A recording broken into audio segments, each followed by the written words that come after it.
সুপথের ডাককে তুমি বোঝো না, মিনারের সুর কি তুমি শোনো না।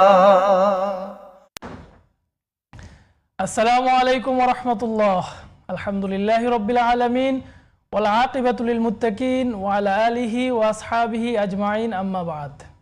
সুপ্রিয় দর্শক, কাছে কিংবা দূরে বিশ্বের যে প্রান্ত থেকে দেখছেন, আপনাদেরকে মাহে রমাদানের শুভেচ্ছা জানিয়ে শুরু করছি আপনাদের প্রিয় চ্যানেল জিটিভির পর্দায় বিআরবি কেবলস নিবেদিত জিজ্ঞাসা ও জবাব, powered by BRB hospitals limited. আপনার সাথে পুরো অনুষ্ঠান জুড়ে আছি আমি মোহাম্মদ সাজিদুল ইসলাম। সুপ্রিয় দর্শক, জীবন ঘনিষ্ঠ প্রশ্নের সরকারি সমাধানমূলক অনুষ্ঠান জিজ্ঞাসা ও জবাব। আপনাদের করা নানা প্রশ্নের সরকারি সমাধান দিতে আমাদের অনুষ্ঠানে আজকে আমরা একজন বিজ্ঞ ইসলামিক স্কলারকে আমন্ত্রণ জানিয়েছি। আমাদের সাথে আজকে উপস্থিত আছেন বাংলাদেশ ইসলামী বিশ্ববিদ্যালয়ের ইসলামিক স্টাডিজ ডিপার্টমেন্টের সহযোগী অধ্যাপক ডক্টর মুফতি আবু সাইদ খান স্যার। আসসালামু আলাইকুম ওয়া রাহমাতুল্লাহ। ওয়ালাইকুম আসসালাম ওয়া রাহমাতুল্লাহ। স্যার কেমন আছেন? আলহামদুলিল্লাহ। সুপ্রিয় দর্শক, আপনাদের মনের নানা প্রশ্নের সরাসরি সমাধান পেতে কল করুন স্ক্রিনে দেওয়া আমাদের নাম্বারে। স্যার, আমাদের আজকের প্রাসঙ্গিক বিষয় হচ্ছে রাসূল সাল্লাল্লাহু আলাইহি সাল্লাম যেভাবে রমাদান কাটাতেন, এই সম্পর্কে একটু বলেন। আলহামদুলিল্লাহি রাব্বিল আলামিন ওয়াসসালাতু ওয়াসসালামু আলা আশরাফিল আমবিয়া ওয়াল মুরসালিন ওয়া আলা আলিহি ওয়া আসহাবিহি আজমাইন।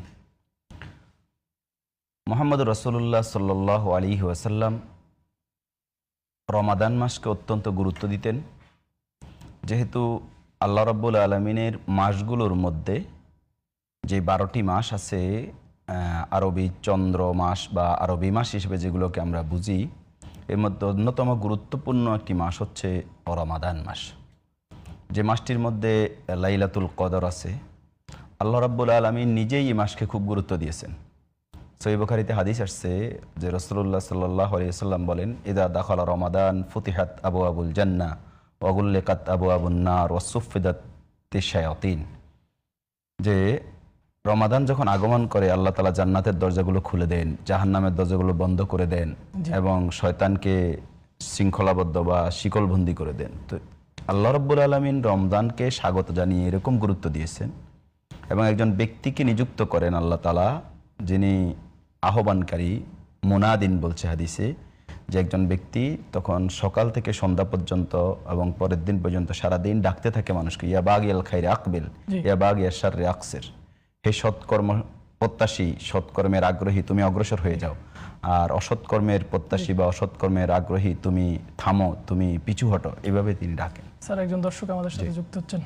আসসালামু আলাইকুম দর্শক। ওয়ালাইকুম আসসালাম। আসসালামু আলাইকুম রাহমাতুল্লাহ। আমার দুটো প্রশ্ন।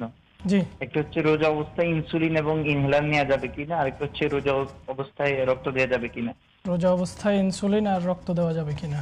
জি দর্শক, আপনাকে ধন্যবাদ। জি, আমরা যে প্রসঙ্গ বলছিলাম, তো আল্লাহ তাআলা যে রমাদানকে এরকম গুরুত্ব দিয়েছেন, তো আল্লাহ রাসূল সাল্লাল্লাহু আলাইহি ওয়াসাল্লামও এই নেক কাজে অনেক বেশি অগ্রসর হয়ে যেতেন। আব্দুল্লাহ ইবনে আব্বাস রাদিয়াল্লাহু তাআলা হাদিস বর্ণনা করছেন, সহিহ বুখারীতে হাদিস আসছে, কানা রাসূলুল্লাহ সাল্লাল্লাহু আলাইহি ওয়াসাল্লাম আজওয়াদুন নাস ওয়া কানা আজওয়াদু মা ইয়াকুনু ফি রমাদান হিনা ইয়ালকাহু জিবরাইল, যে রাসূলুল্লাহ সাল্লাল্লাহু আলাইহি ওয়াসাল্লাম ছিলেন সবচেয়ে দানশীল ব্যক্তি, আর তিনি সবচেয়ে বেশি দানশীল হয়ে যেতেন যখন রমাদানে জিবরিল আলাইহিস সালাম তার সাথে সাক্ষাৎ করতেন। এবং ওয়াকানা জিবরিল ইয়ালকাহু ফি কুল্লি লাইলাতিন মির রমাদান ফায়ুদারিসুহুল কোরআন, এবং প্রত্যেক রাতেই জিবরিল আলাইহিস সালাম রাসূলুল্লাহ সাল্লাল্লাহু আলাইহি ওয়াসাল্লামের সাথে সাক্ষাৎ করতেন। তো ফলে রাসূলুল্লাহ সাল্লাল্লাহু আলাইহি ওয়াসাল্লাম কোরআনের তাদারুস করতেন। তাদারুস বলতে বোঝায় যে রাসূলুল্লাহ সাল্লাল্লাহু আলাইহি ওয়াসাল্লাম নিজে তেলাওয়াত করে জিবরিলকে শোনাতেন, জিবরিল আলাইহিস সালাম তেলাওয়াত করে রাসূলুল্লাহ সাল্লাল্লাহু আলাইহি ওয়াসাল্লামকে শোনাতেন। এবং মুহাদ্দিসগণ এই কথাও বলছেন যে কোরআনে কারীম পূর্ণভাবে নাজিল হওয়ার পূর্বেই রাসূলুল্লাহ সাল্লাল্লাহু আলাইহি ওয়াসাল্লামের কাছে জিবরিল পুরো কোরআন শোনাতেন, জিবরিলের কাছে রাসূলুল্লাহ সাল্লাল্লাহু আলাইহি ওয়াসাল্লাম পুরো কোরআন শোনাতেন। স্যার, প্রাসঙ্গিক বিষয়ে আমরা আবারও আসবো। আমাদের একজন দর্শকের প্রশ্ন ছিল যে রোজা অবস্থায় ইনসুলিন নেওয়া যাবে কিনা। যে রোজা অবস্থায়, রোজা তো আসলে পানাহার এবং যৌন সম্পর্ক থেকে নিজেকে বিরত রাখার নামই হচ্ছে রোজা, সুবহে সাদেক থেকে সূর্যাস্ত পর্যন্ত। তো পানাহারের সাথে সম্পৃক্ত যেহেতু নয় এই দুটি বিষয়, একটা হচ্ছে যে ইনসুলিনটা সাধারণত আমাদের দেশে মানুষ ডায়াবেটিস বা এই ধরনের হরমোন সংক্রান্ত ব্যাপারে নিয়ে থাকে, তো এটি নেওয়া যাবে, কোনো অসুবিধা নেই। আর একটা কোশ্চেন, রক্ত দেওয়া যাবে কি?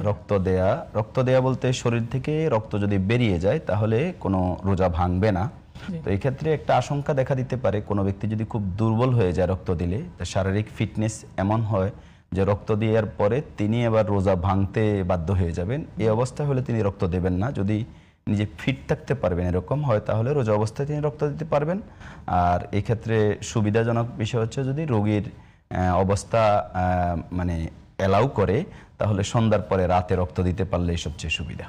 এরপরেও যদি ইমার্জেন্সি কারণে হয়, তাহলে রোজা ভাঙা হবে না, অর্থাৎ রোজা ভাঙবে না, কোনো ব্যক্তি রক্ত দিতে পারবে, অসুবিধা নেই। জি স্যার, আমরা যে প্রাসঙ্গিক বিষয় ছিলাম, এরপরে হাদিসের শেষ অংশ ওয়াকানা আজওয়াদু মা ইয়াকুনু মিনার রিহিল মুরসালা, যে প্রবাহিত বাতাস যেমন একটা গড়ে ঢুকে এক পাশ দিয়ে বেরিয়ে যায়, একদিক থেকে প্রবেশ করে আরেক দিক থেকে বাতাস বেরিয়ে যায়, রাসূলুল্লাহ সাল্লাল্লাহু আলাইহি ওয়াসাল্লাম এরকম দ্রুতগামী বাতাসের চাইতেও বেশি দানশীল হয়ে যেতেন। মানে হচ্ছে তার কাছে অর্থবিত্ত আসতো আর সেটা স্থিতিশীল হতো না, স্থায়ী হতো না, সাথে সাথে তিনি সদাকা করে দিতেন। তাহলে এখান থেকে আমরা দুটো জিনিস পাই।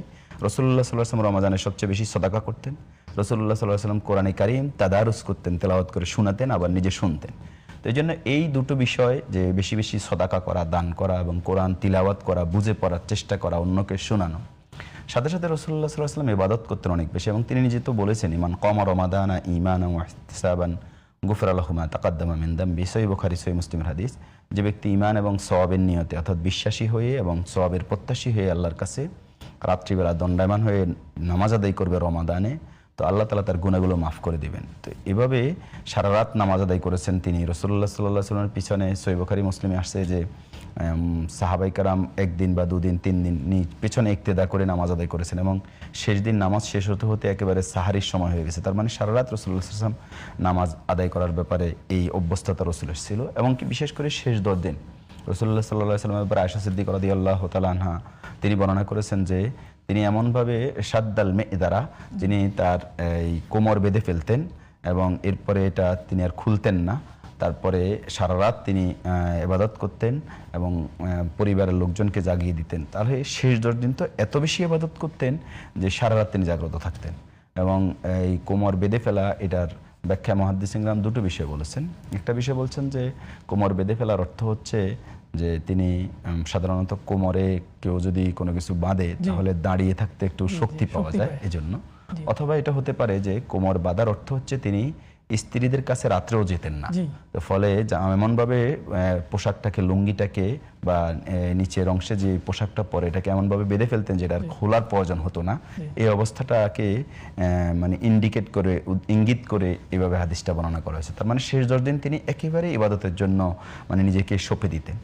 এবং সহিহ বুখারী ওয়া কানা ইয়াতাকিফু ফি আশরি আওয়াখির মির রমাদান, শেষ 10 দিন রাসূলুল্লাহ সাল্লাল্লাহু আলাইহি ওয়াসাল্লাম ইতিকাফ করতেন মসজিদে। এবং কোরআনে কারীমে আসছে যে ওয়ালা তুবাশিরুহুন্না ওয়া আনতুম আকিফুনা ফিল মাসাজিদ, তোমরা যখন স্ত্রীদের কাছে যাবে না, তোমরা যখন মসজিদে ইতিকাফ করবে। তো শেষ 10 দিন এই লাইলাতুল কদর এটার পাওয়ার জন্য ইতিকাফ করা, সারা রাত ইবাদত করা।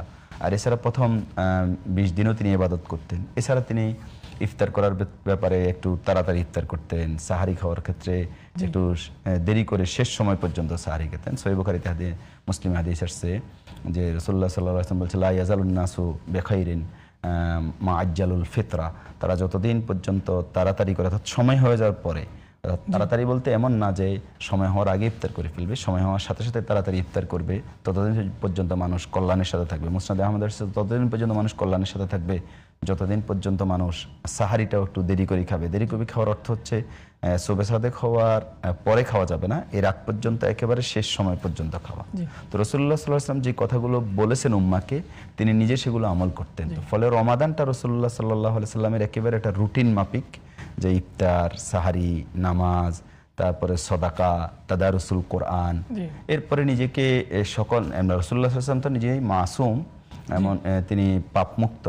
পাশাপাশি কেউ তাকে যদি গালিও দিত বা কেউ যদি তাকে কটু কথাও বলতো, তিনি সেটারও জবাব দিতে নিষেধ করেছেন রাসূলুল্লাহ সাল্লাল্লাহু আলাইহি ওয়াসাল্লাম। বলছেন যে কোনো ব্যক্তিকে যদি রমাদান মাসে কেউ উত্তেজিত করে, গালি দেয়, আও শাতামাহু আও কাতালাহু ফালিয়াকুল ইন্নী ইমরাউন সাইম, তো এর প্রত্যুত্তরে রোজাদার বলবে যে আমি রোজাদার, আমি এখন তোমার এই গালির বা তোমার এই মারামারির প্রত্যুত্তর দিতে পারবো না। তার মানে হচ্ছে নিজেকে একেবারেই গুনাহ থেকে মুক্ত রাখা, বিরত রাখবে। উম্মাহকেও তিনি এই শিক্ষাটা দিয়েছেন। আপনাকে ধন্যবাদ। আমরা বিরতির পর আবার আপনার থেকে শুনবো আমাদের প্রাসঙ্গিক বিষয়ে। সুপ্রিয় দর্শক, আপনারা দেখছেন বিআরবি কেবলস নিবেদিত জিজ্ঞাসা ও জবাব, powered by BRB hospitals limited. সুপ্রিয় দর্শক, সময় হলো একটি বিজ্ঞাপন বিরতির পর আমরা আবারও ফিরে আসবো। ততক্ষণে আমাদের সাথেই থাকুন। সুবহানাল্লাহি ওয়া বিহামদিহি, সুবহানাল্লাহিল আযীম।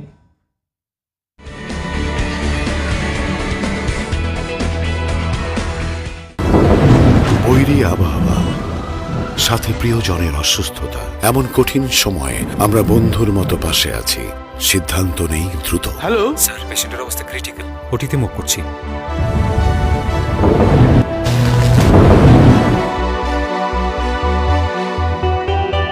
হাজারো প্রতিকূলতার মাঝে বিশ্বের সর্বাধুনিক প্রযুক্তি আর আন্তরিক সেবা নিয়ে আমরা তৈরি। বিআরবি হসপিটালস লিমিটেড, কাঙ্ক্ষিত সেবার ঠিকানা। বাংলাদেশ আমার বাংলাদেশ, ঘরে ঘরে আলো হাসি হাসি বাংলাদেশ। সত্যি হাসে বাংলাদেশ, বিআরবি কেবলস এর ছোঁয়ায়। কি যে সুখে রে, যেখানে বিদ্যুৎ সেখানেই বিআরবি কেবল। হাসে বাংলাদেশ। বিআরবি কেবলস, নিরাপত্তা নিশ্চিত করে 100 ভাগ। এখন দেশ জয় করে সুখ্যাতি ছড়িয়ে পড়েছে বিদেশেও। বাংলাদেশ আমার বাংলাদেশ, আলোয় আলোয় হাসি বাংলাদেশ। বিআরবি কেবলস অন্যতম বিশ্বে বাংলাদেশের শীর্ষে। বৈরী আবহাওয়া, সাথে প্রিয়জনের অসুস্থতা, এমন কঠিন সময়ে আমরা বন্ধুর মতো পাশে আছি। সিদ্ধান্ত নেই দ্রুত। হ্যালো স্যার, পেশেন্টের অবস্থা ক্রিটিক্যাল, ওটিতে মুভ করছি।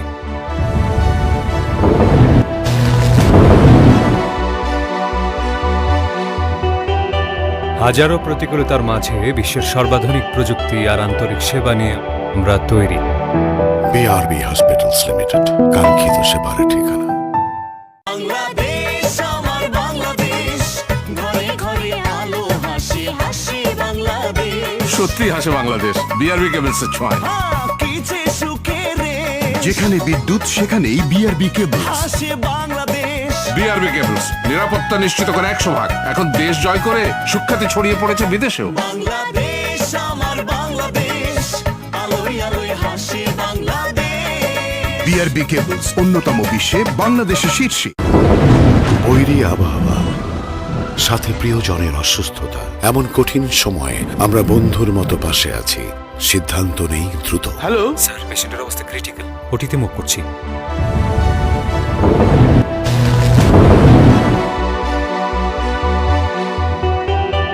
হাজারো প্রতিকূলতার মাঝে বিশ্বের সর্বাধুনিক প্রযুক্তি আর আন্তরিক সেবা নিয়ে আমরা তৈরি।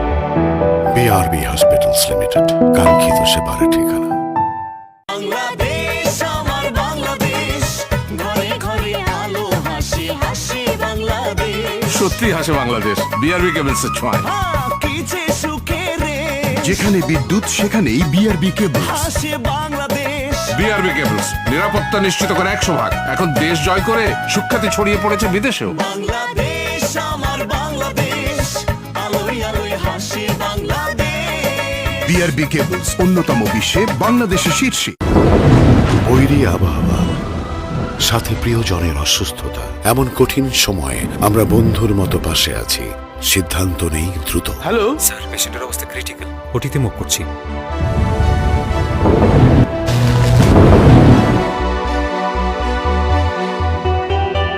হাজারো প্রতিকূলতার মাঝে বিশ্বের সর্বাধুনিক প্রযুক্তি আর আন্তরিক সেবা নিয়ে আমরা তৈরি। বিআরবি হসপিটালস লিমিটেড, কাঙ্ক্ষিত সেবার ঠিকানা। বাংলাদেশ আমার বাংলাদেশ, ঘরে ঘরে আলো হাসি হাসি বাংলাদেশ। সত্যি হাসে বাংলাদেশ, বিআরবি কেবলস এর ছোঁয়ায়। কি যে সুখে রে, যেখানে বিদ্যুৎ সেখানেই বিআরবি কেবল। হাসি বাংলাদেশ। বিআরবি কেবলস, নিরাপত্তা নিশ্চিত করে 100 ভাগ। এখন দেশ জয় করে সুখ্যাতি ছড়িয়ে পড়েছে বিদেশেও। বাংলাদেশ আমার বাংলাদেশ, আলোয় আলোয় হাসি বাংলাদেশ। বিআরবি কেবলস অন্যতম বিশ্বে বাংলাদেশের শীর্ষে।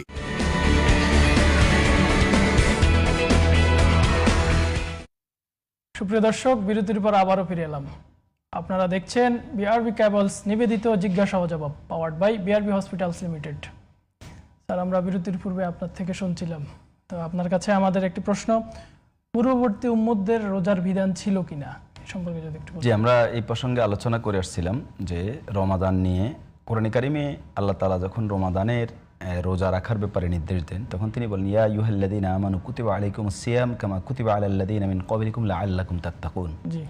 যে হে যারা ঈমান এনেছো, তোমাদের উপর রোজাকে ফরজ করে দেওয়া হয়েছে যেমনভাবে তোমাদের পূর্ববর্তীদের উপরেও রোজাকে ফরজ করা হয়েছিল।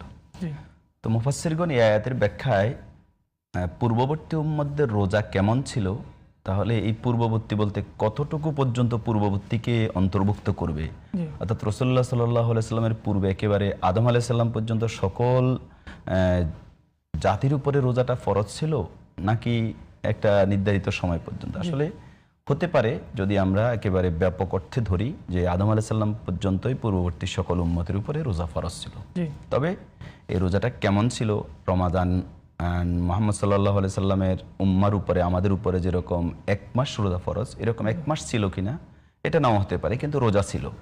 যেমন আমরা মুসা আলাইহিস সাল্লামের শরীয়তের ব্যাপারে পাই, সহিহ মুসলিমের হাদিস আছে রাসূলুল্লাহ সাল্লাল্লাহু আলাইহি সাল্লাম যখন মদিনায় যান তখন মুহররমের 10 তারিখের রোজার ব্যাপারে ইহুদিরা রোজা রাখে। তো আল্লাহ রসুল প্রশ্ন করার পরে ওখানকার লোকজন জবাব দেয় যে মুসা আলাইহিস সাল্লাম ফেরাউনের কবল থেকে মুক্তি পাওয়ার পরে শুকরিয়া আদায় করে এই মুহররমের 10 তারিখ রোজা রেখেছেন। তখন রাসূলুল্লাহ সাল্লাল্লাহু আলাইহি ওয়াসাল্লাম বলছেন যে আমি তো তার আরো নিকটবর্তী, যে অতএব আমি মুহররমের 10 তারিখ রোজা রাখবো। ফলে ইহুদিদের রোজার কারণে রাসূলুল্লাহ সাল্লাল্লাহু আলাইহি ওয়াসাল্লাম বলছেন যদি আমি বেঁচে থাকি আগামী বছর আমি 9 তারিখও রোজা রাখবো। তো তাহলে এই হাদিস থেকে বোঝা যায় যে মুসা আলাইহিস সালামের জামানায় মুহররমের রোজাটা ছিল এবং তিনি এটা পালন করতেন। কোরআনে কারিমে আমরা মরিয়ম আলাইহিস সালামের ব্যাপারে পাই যে তাকে যখন লোকজন ঈসা আলাইহিস সালামের জন্মের পরে প্রশ্ন করলো যে ঈসা আলাইহিস সালাম তোমার বিবাহ হয় নাই, কোনো পুরুষের সংশ্লিষ্টতা ছাড়া তুমি এই সন্তান কোথায় থেকে পেয়েছো, তখন আল্লাহ তাআলা তাকে শিখিয়ে দিলেন যে ফাকুলি ইন্নী নাযারাতু লির-রহমানি সাওমান ফালাম ইউকাল্লিমাল ইয়াওমা ইনসিয়্যা, যে তুমি মানুষকে জবাব দাও এইভাবে যে ইন্নী নাযারাতু লির-রহমানি সাওমা, আমি আমার রবের জন্য রোজার নিয়ত মান্নত করেছি, ফালাম উকাল্লিমাল ইয়াওমা ইনসিয়্যা, আমি কোনো মানুষের সাথে কথা বলবো না। তো মুহাদ্দিসগণ বলছেন যে এটার মুফাসসিরগণ এটার ব্যাখ্যা বলছেন যে এরকম যে ওই সময় হয়তো এমন ছিল যে কথা বলা যেত না রোজা রাখলে, অথবা এমন ছিল যে কথা বলা থেকে বিরত থাকাকেও এক ধরনের রোজা হিসেবে হয়তো পালন করা হতো, যে কারণে মরিয়ম আলাইহিস সালাম তখন বলছে যে আমি রোজার মান্নত করেছি, অতএব আমি কোনো মানুষের সাথে কথা বলবো না বা কথা বলতে পারবো না। তো এই দ্বারা বোঝা যায় যে মরিয়ম আলাইহিস সালামের শরীয়তে, এটা পূর্ববর্তী শরীয়ত থেকে এই ধরনের রোজার বিধান ছিল। তো এই জন্য আমরা একেবারে সুনির্দিষ্ট বিশুদ্ধ সূত্রে যতটুকু পাই মুসা আলাইহিস সালামের শরীয়তে রোজা ছিল, ঈসা আলাইহিস সালামের শরীয়তে রোজা ছিল বা এর পরবর্তীতে রোজা ছিল, কিন্তু এর আগে ইব্রাহিম আলাইহিস সালামের শরীয়তে বা নূহ আলাইহিস সালামের শরীয়তে, আদম আলাইহিস সালামের শরীয়তে আছে কিনা এটা সুনির্দিষ্টভাবে ওরকম প্রমাণ পাওয়া যায় না। তবে তাওরাতের বিভিন্ন বর্ণনা দ্বারা বোঝা যায় ওই সময়গুলোতেও রোজা ছিল। তো তাওরাতের উপর তো আমরা নির্ভর করতে পারি না, কারণ তাওরাত অনেক বিকৃত হয়ে গেছে, বাইবেলের যে ইনফরমেশনগুলো পাওয়া যেটা বিকৃত হয়ে গেছে। তবে কোরআনে কারিমের নির্দেশনা যে পূর্ববর্তী উম্মতদের উপরও রোজা ছিল এই হিসেবে আমরা ধারণা করতে পারি, তবে সুনির্দিষ্টভাবে বলা যায় না যে কিরকম রোজাটা ছিল। হ্যাঁ, হয়তো বা রোজা ছিল, এরকম হতে পারে। স্যার একজন দর্শক থেকে প্রশ্ন নিচ্ছে। আসসালামু আলাইকুম ওয়া রাহমাতুল্লাহ। দর্শক পরিচয় দিয়ে প্রশ্ন করুন। ওয়ালাইকুম আসসালাম, আমি লক্ষ্মীপুর থেকে বলছি। জি, আমার জানার বিষয় হলো যে এই মোহরে ফাতেমে বলতে আমাদের সমাজে একটা বিষয় প্রচলিত আছে, এটা জানতে চাই। আর হলো ব্যবহৃত স্বর্ণের যাকাত দেয়া লাগবে কিনা? জি জি জি দর্শক আপনাকে ধন্যবাদ। জি স্যার, মোহরে ফাতেমির সম্পর্কে জানতে চাচ্ছেন দর্শক। যে দেখুন, রাসূলুল্লাহ সাল্লাল্লাহু আলাইহি সাল্লামের কন্যা সন্তান ছিল 4 জন। এর মধ্যে একজন হলো জয়নব, তারপরে রুকাইয়া, উম্মু কুলসুম আর ফাতেমা রাদিয়াল্লাহু তাআলা আনহা। তো ফাতেমা রাদিয়াল্লাহু তাআলা আনহাকে বিয়ে দিয়েছেন আলী রাদিয়াল্লাহু তাআলা আনহুর সাথে। তো আলী রাদিয়াল্লাহু তাআলা আনহুর সাথে যখন ফাতেমা রাদিয়াল্লাহু তাআলা আনহার বিয়ে হয় তখন আলী রাদিয়াল্লাহু তাআলা আনহু কতটুকু মোহর দিয়েছেন, তো সেটার উপরে নির্ভর করে এটাকে মোহরে ফাতেমি বলা হয়। যে 500 দিরহাম মোহর দেওয়া হয়েছিল সেটা হলো মোহরে ফাতেমি। তো এখন বিষয়টা হচ্ছিল 500 দিরহাম কত। তো 500 দিরহামের যদি ওজন নির্ধারণ করা হয় সেই আলোকে ওই সময়ে যেহেতু এটা রূপার মুদ্রা ছিল, তো আজকের যুগে ততটুকু রূপার দাম কত, এই আলোকে হিসেব করে এটাকে 1.5-2 লাখ বা 3 লাখ পর্যন্ত, এখন রূপার দাম একটু বাড়ছে, হয়তো এটা 2.5 লাখ 3 লাখ পর্যন্ত যাবে। কিন্তু আমি এক্ষেত্রে একটু ভিন্ন মত পোষণ করি। সেক্ষেত্রে হলো মোহরে ফাতেমি, প্রথম কথা হচ্ছে মোহরে ফাতেমি নির্ধারণ করা হয়েছে এটা তো আলী রাদিয়াল্লাহু তাআলা আনহার অবস্থানের কারণে। আবার আলী রাদিয়াল্লাহু তাআলা ছিলেন তৎকালীন জামানায় একজন মজুর, দিন এনে দিন খেতেন, অর্থাৎ মজুরি দিতেন এবং ইনকাম করে খেতেন, দরিদ্র মানুষ ছিলেন। তো তাহলে একজন দরিদ্র মানুষ যে পরিমাণ মোহর দিয়েছে সেটা তাও স্বামীর অর্থনৈতিক অবস্থার প্রেক্ষিতে এবং স্ত্রীর সামাজিক, অর্থনৈতিক এবং তার শিক্ষাগত রূপ, গুণ ইত্যাদি মর্যাদার আলোকে দুপক্ষের ভারসাম্যের ভিত্তিতে মোহর নির্ধারণ হবে। তো এই জন্য মোহর নির্ধারণের ক্ষেত্রে মোহরে ফাতেমাকে পালন করার কোনো বাধ্যবাধকতা শরীয়তে 1 নম্বর নাই। দ্বিতীয় নম্বর হচ্ছে আলী রাদিয়াল্লাহু তাআলা আনহুর অর্থনৈতিক অবস্থার আলোকে এটা ঠিক করা হয়েছে। তৃতীয় নম্বর হচ্ছে ওসমান রাদিয়াল্লাহু তাআলা আনহুর কাছে রাসূলুল্লাহ সাল্লাল্লাহু আলাইহি ওয়াসাল্লাম যখন মেয়ে বিয়ে দিয়েছেন তাদের মোহর কিন্তু অনেক বেশি ছিল। রাসূলুল্লাহ সাল্লাল্লাহু আলাইহি ওয়াসাল্লাম। স্যার একজন দর্শক আমাদের সাথে যুক্ত হচ্ছেন। আসসালামু আলাইকুম, দর্শক পরিচয় দিয়ে প্রশ্ন করুন। হ্যালো। জি, আমি ঢাকা থেকে বলছি। আমি জানতে চাচ্ছি যে কারো যদি টিউশনের টাকা 1 জি। লক্ষ টাকার মতো জমা থাকে 1 বছরের মতো, তাহলে কি তার যাকাত দিতে হবে কিনা? জি জি দর্শক, ধন্যবাদ আপনাকে। জি, আমরা বলছিলাম তাহলে এই মোহরের এই বিষয়টা মোহরে ফাতেমে নির্ধারণ করাটা এটা খুব বাধ্যবাধকতা নেই। তবে অনেকে ফাতেমা রাদিয়াল্লাহু তাআলা আনহার মোহর হিসেবে মোহরে ফাতেমি বলে, কিন্তু সেটা যদি নির্ধারণ করে তাহলে আজকের বাজার মূল্যের আলোকে নির্ধারণ করতে হবে। বুঝতে হবে যে ওই যুগে 500 দিরহামে কি পাওয়া যেত, তখন 10 দিরহামে একটা ছাগল পাওয়া যেত কোরবানি দেওয়ার মতো।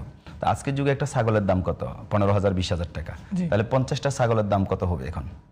প্রায় 7 লাখ টাকা, 7.5 লাখ টাকা এই পর্যায়ে হবে। তার মানে মোহরে ফাতেমি ধরলেও আজকের বাজার মূল্য অনুযায়ী 7-8 লাখ টাকার মতো মোহর হয়। অতএব মহিলাদেরকে ঠকানোর কোনো প্রয়োজন নেই। অর্থাৎ আবার এসছে অনেক কমে 50,000 টাকা, 10,000 টাকা, 20,000 টাকা বা এতটুকু হইলেও মোহর হবে। অর্থাৎ দুপক্ষের সম্মতিতে একেবারে অল্প মোহরেও যেমন বিবাহ হবে, অনেক বেশি মোহরেও বিবাহ হবে। নিঃসন্দেহে আজকে একজন শিল্পপতি ব্যক্তি তার সন্তানকে যদি বিয়ে করান অথবা নিজেই শিল্পপতি তিনি বিয়ে করেন, তো তার মোহর কি এই 500 দিরহাম হবে নাকি? আবার সামাজিকভাবে একেবারে দরিদ্র একজন মানুষ, তিনি হয়তো 500 দিরহাম মোহর দেওয়ার মতো সামর্থ্য রাখেনও না। এই জন্য ব্যক্তির অবস্থার প্রেক্ষিতে এবং মহিলা যাকে বিয়ে করবে তার সামাজিক অবস্থানের ভিত্তিতে। জি স্যার, আপনাকে ধন্যবাদ। স্যার আমাদের আরেকজন দর্শকের প্রশ্ন ছিল টিউশনের টাকা 1 লক্ষ টাকা জমা, তো এইটার যাকাত দিতে হবে কিনা সম্পর্কে। যে কারো যদি 1 লক্ষ টাকা জমা থাকে, যাকাতের যে নেশাব পরিমাণ যতটুকু সম্পদের জন্য যাকাত দিতে হয়, তো অতটুকু পরিমাণের ক্ষেত্রে হাদিসে যেটা আসছে সেটা হলো স্বর্ণের মূল্য অনুযায়ী 7.5 ভরি আর রূপা হচ্ছে 52.5 ভরি বা তোলা। তো সে আলোকে এখন রূপার যে দাম সেটাও প্রায় 4-5 হাজার টাকা ভরি, তো সেটা 2 লাখ 2.5 লাখের উপরে হয়ে যায়, 3 লাখের মতো হয়ে যায় জাকাত দেওয়ার জন্য। তো 1 লক্ষ টাকার উপরে জাকাত ফরজ হবে না আশা করি। জি স্যার, ধন্যবাদ। স্যার আরেকজন দর্শকের প্রশ্ন ছিল ব্যবহৃত স্বর্ণের যাকাত দিতে হবে কিনা।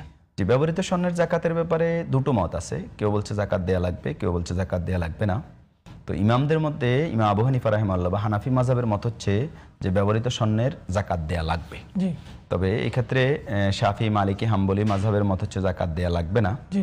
এবং সবচেয়ে এখানে ইন্টারেস্টিং বিষয় হচ্ছে সৌদি আরবের যেটা ফতোয়া বোর্ড। স্যার একজন দর্শক আমাদের সাথে যুক্ত হচ্ছেন।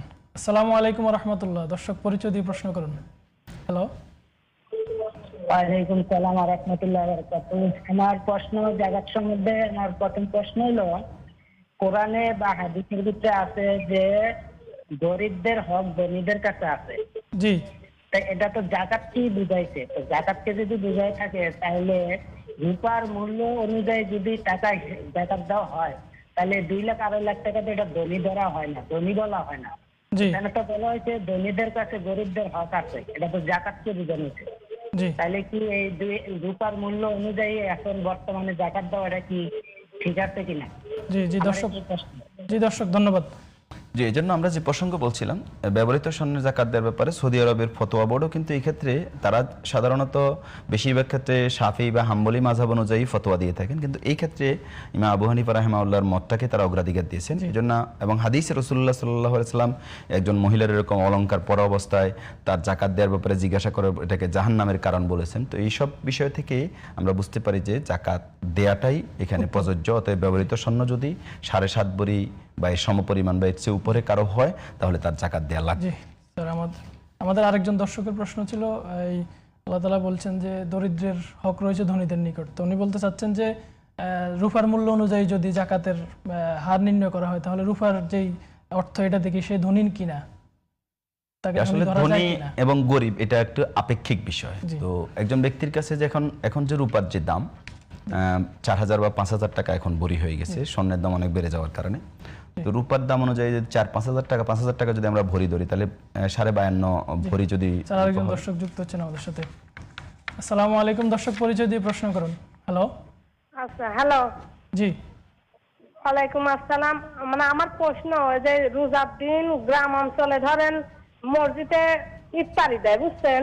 জি সেই ইফতারির ধরেন অনেক ছোট ছোট বাচ্চা, আবার ধরেন যে যারা বেরোজাদার তারা ধরেন জড়ো হয়, দেখা যায় যে ইফতারি যারা রোজা থাকে তারা ধরেন ইফতারি কিছু সময় পায় না, আবার ধরেন ছোট বাচ্চারা যা অনেক সময় ডিস্টার্ব করে। তাহলে এটি আসলে কি করণীয় যারা জি ওখানে দায়িত্বে থাকেন তাদের?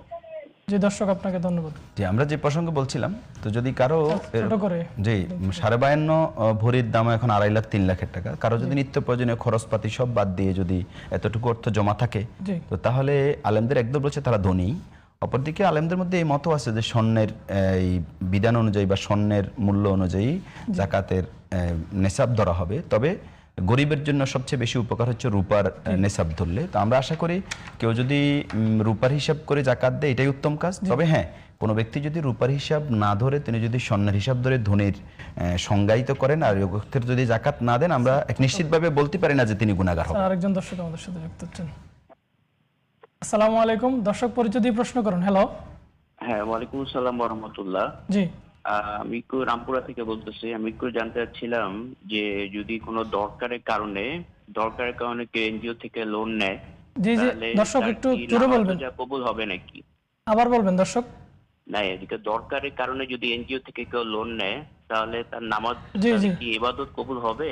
মানে জি, জি। দরকারের কারণে লোন নেওয়া। জি জি ধন্যবাদ দর্শক। আচ্ছা, ঠিক আছে। আসসালামু আলাইকুম। জি স্যার। হ্যালো, দর্শক পরিচয় দিয়ে প্রশ্ন করুন। আসসালামু আলাইকুম। ওয়ালাইকুম আসসালাম। আমার একটা প্রশ্ন ছিল। জি প্রশ্নটি হলো জামাতে জি ছেলেজন যখন নামাজ পড়াবে তার পিছনে পিছনে কি মহিলারা জামাত দাঁড়িয়ে নামাজ পড়তে পারবে? জি ধন্যবাদ দর্শক। জামাতে মহিলারা, স্যার একদম সংক্ষেপে আমাদের। স্যার আমাদের প্রশ্ন ছিল রোজার দিনে মসজিদে সকল মসজিদে ইফতারি করানো হয়, তো বাচ্চাদের কারণে অনেক রোজাদার বাচ্চাদের যে সমস্যা, বাচ্চারাও এখানে ভিড় করে, এটাতে অনেক রোজাদার ইফতার পায় না, এটাতে করণীয় কি একটু সংক্ষেপে? এই ক্ষেত্রে যারা বন্টন করবে তারা বিষয়টা একটু ভালো করে বিবেচনা করবে। যদি অভিজ্ঞতা নিয়ে বাচ্চাদেরকেও কিছু ইফতার দেবে, জি। প্রয়োজন রোজাদারদেরকে আগে ইফতার দিয়ে বাচ্চাদেরকে পরে একসাথে বসাই দিতে পারে, এক জায়গায় করে অল্প কিছু ইফতার দিয়ে একসাথে বসাই দিলে সবাইকে এটা সংকুলান করা ধন্যবাদ হবে। স্যার। পরের প্রশ্ন হচ্ছে দরকারি কারণে কেউ যদি লোন নেয় ব্যাংক থেকে, এটা আসলে কি এটা করলে ইবাদত কবুল হবে কিনা? তার ইবাদত বলতে তার নামাজ যদি ঠিকমতো সে আদায় করে আশা করি ইনশাআল্লাহ কবুল হবে। তবে এটার জন্য তিনি যে লোন নিলেন, সুদ দিচ্ছেন, তাহলে এটার জন্য তিনি গুনাহগার হবেন। এখান থেকে তার বিরত থাকার জন্য চেষ্টা করা উচিত এবং তওবা করা উচিত। স্যার আরেকটি প্রশ্ন, মহিলারা জামাতে নামাজ পড়তে পারবে কিনা? জামাতে যে নামাজ হয় এখন আমাদের, হ্যাঁ, মহিলারা জামাতে নামাজ পড়তে পারবে যদি ইমাম পুরুষ হবে, তবে সেটার জন্য পর্দা সহ আলাদা ব্যবস্থা থাকবে, তাহলে কোনো অসুবিধা নেই ইনশাআল্লাহ। স্যার ধন্যবাদ আপনাকে, অসংখ্য ধন্যবাদ কষ্ট করে এসে আমাদেরকে সময় দেওয়ার জন্য। জি, আপনাকেও ধন্যবাদ। সুপ্রিয় দর্শক, আপনারা দেখছেন বিআরবি কেবলস নিবেদিত জিজ্ঞাসা জবাব, powered by BRB hospitals limited. সুপ্রিয় দর্শক, আজকে বিদায় নেওয়ার পালা। আগামী দিন একই সময় আবার একই টিভি পর্দায় হাজির হয়ে যাব। ততক্ষণে আল্লাহ রাব্বুল আলামিন আপনাদেরকে ভালো রাখুন। সুবহানাকাল্লাহুম্মা ওয়া বিহামদিকা আশহাদু আল্লা ইলাহা ইল্লা আনতা আস্তাগফিরুকা ওয়া আতুবু ইলাইক। আসসালামু আলাইকুম ওয়া রাহমাতুল্লাহ। মিনারের সুর কি তুমি শোনো না?